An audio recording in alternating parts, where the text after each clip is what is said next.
ତାଙ୍କର ଗୋଟେ କିଛି ଆଦେଶ ନେବା ଯୋଉ ଆମର ପୁରୀ ରତ୍ନଭଣ୍ଡାର ପାଇଁ ଯଦି ଆଦେଶ ଦେଲେ ମୁଁ ରତ୍ନଭଣ୍ଡାର ଖୋଲିପାରିବି। ସାରା ଭାରତ ବର୍ଷକୁ ଦେଖେଇ ଦିଆହବ, ବିଶ୍ୱକୁ ଦେଖେଇ ଦିଆହବ ଯେ ବାବା ମାନେ ବି କିସ। କିନ୍ତୁ ଗୋଟେ ଜିନିଷ ଦୁଃଖ ଲାଗିଲା, ଏଠି 3 ଜଣ ସାଧୁ ଠିଆ ହେଇଛନ୍ତି, ତାଙ୍କୁ ପାଣି ଟୋପେ ପଚରା ଗଲାନି କିନ୍ତୁ ଗୋଟେ ଆସନ ଦିଆଗଲାନି। ସେ ମାତାଙ୍କର ଅଭିଶାପ ଆଉ ଏ ତ୍ରିଶୂଳର ଅଭିଶାପ, ଯଦି ଏମାନେ ଭୁଲ ନ ମାଗିବେ ତ ତା ଅଭିଶାପ ନିହାତି ଆଜ୍ଞା କାମାକ୍ଷାରେ ତପସ୍ୟା କରାଯିବ। ଆପଣ ସମ୍ମାନ ଦେଇପାରନ୍ତେ, ଗୋଟେ ଚେୟାରରେ ବସେଇ ପାରିଥାନ୍ତେ, ପାଣି ଦେଇ ପାରିଥାନ୍ତେ। ଆମେ ଆଜ୍ଞା ସକାଳୁ ଆଜ୍ଞା ଖାଇନୁ। ଆପଣ ଯଦି ଛୋଟ ସାଧୁ ସନ୍ଥକୁ ରେସ୍ପେକ୍ଟ ନାହିଁ ତାହେଲେ କାହାକୁ ସମ୍ମାନ ଦେବେ? ସରକାର କାହା ପାଇଁ କରିଛନ୍ତି? ପରିବର୍ତ୍ତନ ପାଇଁ ତ। କାର୍ତ୍ତିକ ଚନ୍ଦ୍ର ଗିରି, ମୋ ଘରଟା ଆକ୍ଚୁଆଲି ମୟୂରଭଞ୍ଜ କିନ୍ତୁ ମୁଁ କେଉଁଝର ରହୁଛି।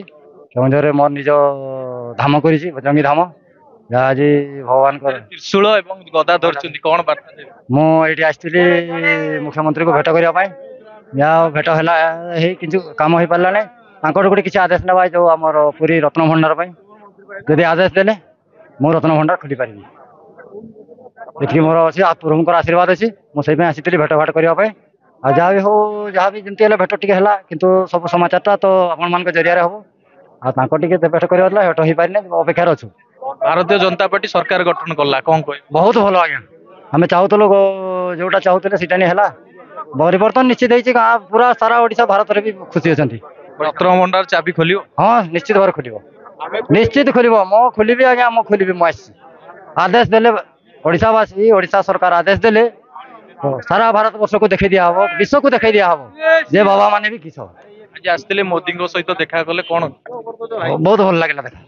ହଁ ଦେଖା ତ ହେଲା ନା, ଆସିଥିଲେ ସେପଟେ ସେ ପଶିଲେ, ଆମେ ଏଇଠି ୱେଟ୍ କରି ରହିଲୁ। କିନ୍ତୁ ପ୍ରଭୁକୁ କାଶୀ ବିଶ୍ୱନାଥ ବାବାକୁ ଦେଖେଇ ଦେଲାନି। ସେ ଘରାର ଅଛି ଗଙ୍ଗା ଜଳ ଆଇଥିଲା, ଏ ବାବା ତ୍ରିଶୂଳ ଆସିଥିଲେ, ଗଦା ଆସିଥିଲା, ଇଏ ବାବା ଅଯୋଧ୍ୟାରୁ ଆସିଥିଲା, ଇଏ ଆପଣଙ୍କ କେଦାରନାଥରୁ ନମସ୍କାର, ମୁଁ ଜ୍ୟୋତିରଞ୍ଜନ ବ୍ରହ୍ମା। ଏଇଟା କେଦାରନାଥରୁ ଏ ତ୍ରିଶୂଳ ଆସିଛି ଅଖଣ୍ଡ ଭାରତ ପାଇଁ। ଏଇଟା ପୁରା ଓଡ଼ିଶା ବୁଲିବ, ତ ସେଥିପାଇଁ ଆସିଥିଲୁ ଆମେ ଏଠିକି। କିନ୍ତୁ ଗୋଟେ ଜିନିଷ ଦୁଃଖ ଲାଗିଲା ଯେ ବିଜେପିରେ ଥାଇକି ବି ବିଜେପିର ଏଠି 3 ଜଣ ସାଧୁ ଠିଆ ହେଇଛନ୍ତି, ତାଙ୍କୁ ପାଣି ଟୋପେ ପଚରା ଗଲାନି କିନ୍ତୁ ଗୋଟେ ଆସନ ଦିଆଗଲାନି। ଆଉ ଆମର ଗୋଟେ ପୁଲିସ ବାଲା ଅଛନ୍ତି ଯେ ପଣ୍ଡା ବାବୁ ବୋଲି, ସିଏ ଆଜ୍ଞା କହିଲେ ଆମେ ଖ୍ରୀଷ୍ଟିଆନ, ଆପଣ ଏଠୁ ପଳାନ୍ତୁ।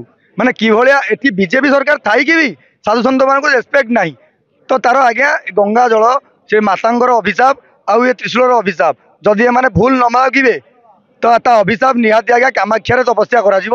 ଯେହେତୁ ଅଧିକା ସଂଖ୍ୟାର ଲୋକ ଥିଲେ, ସେ ସେଇଥିପାଇଁ କିଛି ହେଇପାରିନଥିବ। ନାଇଁ ନାଇଁ ଆଜ୍ଞା, ସେଥିପାଇଁ ଶୁଣନ୍ତୁ, ସେଇଟା ନହବା ଆମେ ଟେକ୍ ରେସ୍ପେକ୍ଟ, ଗିଭ୍ ରେସ୍ପେକ୍ଟ। ଆପଣ ସମ୍ମାନ ଦେଇପାରନ୍ତେ, ଗୋଟେ ଚେୟାରରେ ବସେଇ ପାରିଥାନ୍ତେ, ପାଣି ଦେଇ ପାରିଥାନ୍ତେ। ଆମେ ଆଜ୍ଞା ସକାଳୁ ଆଜ୍ଞା ଖାଇନୁ। ତ ସାର ଉପବାସର ତାର ଯୋଉ ଆଖି ଭିତରୁ ଲୁହ, ସେ ଲୁହ ତ ବାହାରିବନି, କାରଣ ଆମେ ଚାହୁଁଛୁ ପରିବର୍ତ୍ତନ। କିନ୍ତୁ ନିହାତି କାମାକ୍ଷାରେ ତପସ୍ୟା ହବ। ସେ ଯେପର୍ଯ୍ୟନ୍ତ ପଣ୍ଡା ବାବୁ ଆମକୁ କ୍ଷମା ନ ମାଗିବେ, ଯେପର୍ଯ୍ୟନ୍ତ ବିଜେପିର ସେକ୍ରେଟାରୀ ଆମକୁ କ୍ଷମା ନ ମାଗିବେ, କାରଣ ସାଧୁସନ୍ଥ ମାନେ ବାହାରେ ଠିଆ ହେଇଛନ୍ତି 3 ଜଣ। ଆପଣ ଯଦି ଛୋଟ ସାଧୁସନ୍ଥକୁ ରେସ୍ପେକ୍ଟ ନାହିଁ ତାହେଲେ କାହାକୁ ସମ୍ମାନ ଦେବେ? ସରକାର କାହା ପାଇଁ କରିଛନ୍ତି? ପରିବର୍ତ୍ତନ ପାଇଁ ତ। ପରିବର୍ତ୍ତନ ପାଇଁ ଯାତ୍ରା ଆରମ୍ଭ ହବ ଆଜ୍ଞା, ଯାତ୍ରା ସରିବନି, ଯାତ୍ରା ରହିବନି, କିନ୍ତୁ ଆଜ୍ଞା ତପସ୍ୟା ହବ 2 ଜଣଙ୍କ ନାଁରେ। ଉତ୍ତରପ୍ରଦେଶରୁ ଯୋଗୀ ଆଦିତ୍ୟନାଥ ମଧ୍ୟ ଆସିଥିଲେ, କଣ କହିବେ? ଦେଖନ୍ତୁ, ତାଙ୍କ ପାଖରେ ଖବର ପହଞ୍ଚିନି। ଯେତେବେଳେ ତାଙ୍କ ପାଖରେ ଖବର ପହଞ୍ଚିବ, ସେ ତାଙ୍କୁ ଆଜ୍ଞା ନିହାତି ପଦବୀରୁ କାଢିଦେବେ। ସେ ଖବର ପହଞ୍ଚିନି ଆଜ୍ଞା। କେଦାରନାଥରେ ଯୋଉ ବରଫ ଥଣ୍ଡାରେ ଯୋଉ ତପସ୍ୟା କରିଥିଲୁ, ସେ ତପସ୍ୟାର ଫଳ ଆମକୁ ଆଜି ମିଳିଗଲା ଆଜ୍ଞା। ଆଜ୍ଞା ଆମକୁ ଆଜି ଅସମ୍ମାନ କରାଯାଇନି, ଅସମ୍ମାନ କରାଯାଇଛି ଗଙ୍ଗା ଜଳକୁ, ଅସମ୍ମାନ କରାଯାଇଛି କେଦାରନାଥଙ୍କ ତ୍ରିଶୂଳକୁ। ଆଜ୍ଞା ଆସନ ଟିକେ ଦେଲେନି, ଟିକେ ବସିବାକୁ ବି ଦେଲେନି। ଦୁଃଖ ଲାଗିଲା, କିନ୍ତୁ ଦୁଃଖ ପରେ ବି ପୁଣି ତାଙ୍କୁ ବୁଦ୍ଧି ବତେଇବୁ। ବ୍ରାହ୍ମଣ ଯଦି ବୁଦ୍ଧି ବତେଇବନି, ବତେଇବ କିଏ?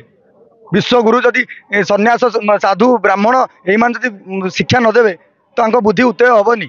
ये जो किसी अच्छी माने ऑफिसर माने से ऑफिसर भावुंट किसी आज्ञा अधिकार ना से माने पहुँची पारे से सम्मान ना से सम्मान जवाब आज्ञा प्रभु देवे तपस्या करा से तपस्यार पूर्वर से माने भूल मागिदेवे त्या निहाती मंगल तपस्या हम कि जो दुई जन आम असम्मान आज्ञा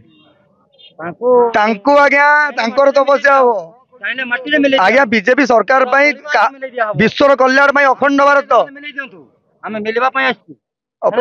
भूमिपुत्र हेलु आम मिलवा हमको के मिले वाला मिले हमको असम्मान कहीं आज्ञा साधु सन्त मान को आज असम्मान कहीं प्रोटोकॉल नहीं आपण काली आसतु लिंगराज मंदिर जावा सोमवार दिन जावा पुणी देखा करवा गोटे कथा कहबार शैली थाए गोटे आसन दबा शैली थाए तो से आसन भी मिलानी आज्ञा से आसन किए जानलानी सेक्रेटरी जानलानी मुख्यमंत्री जानना मुख्यमंत्री पाखे खबर पहुंचनी आम ये ठिया बोली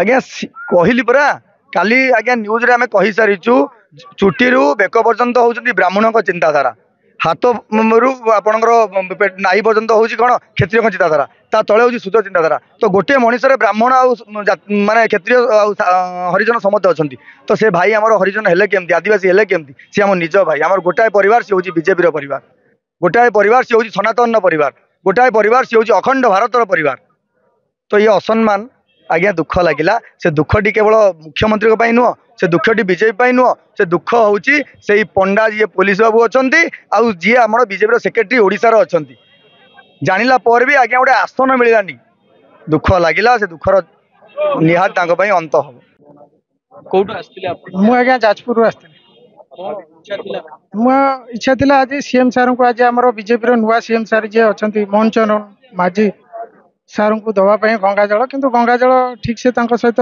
भेट हो पारानी जे आम गंगा जल टी दे पारे से बहुत मन दुख से धरिकी छिड़ा जदि सीएम को सहित जोगाजोग होता मो लगुच बोधे गंगा जलटा आखि पड़ता से निश्चय नहीं था दृष्टि शक्ति बोधे मत लगुच आम पड़ी नहीं से आपण केमिति आसीथिले मुझा गंगा जल नहीं एठू आमर कलिकता आनी एठू आमर जो बाणी बिहार चल चलिकी आसती।